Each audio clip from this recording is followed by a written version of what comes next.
What's up, traders? Matt from the Trade Brigade here doing a technical analysis on AHPI for Allied Healthcare.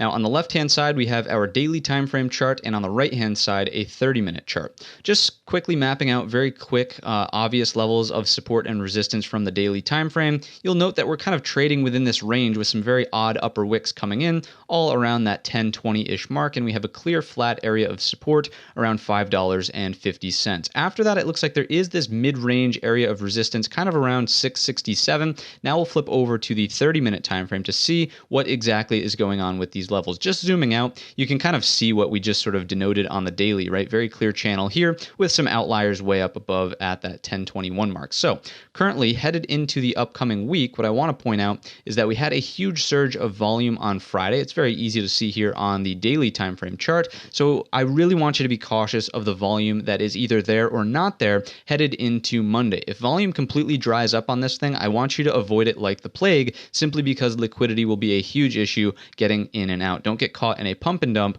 whenever these things, notoriously make a new high, everyone gets excited, then volume just dries right up. You can see that's happened in the past as well, and I don't want you to fall victim to that. If you're watching or in AHPI and you want to trade this, I would say kind of a nasty close into the end of the day here on Friday. The line in the sand, in my opinion, would want to be above this 775 area just for round numbers sake. If we can hold up and consolidate above that, I do think that would bode well for a potential continuation move here in AHPI. The other thing I want to do while we're talking about technicals is just break out the Fibonacci's and go from low to high and just see where we are in relationship to the key pullback areas. We know the 38.2 is the first area we want to see hold, and it did hold into the earlier parts of the afternoon here, but we did close underneath it on that last 30-minute candle there. So right now, the 50% retracement is the line in the sand. It's very close to that 775 mark, so that's why we're going to place a little bit more importance on making sure we have daily closes, half-hour candlestick closes as well above that area for the potential chance of continuation higher. Now, to the upside,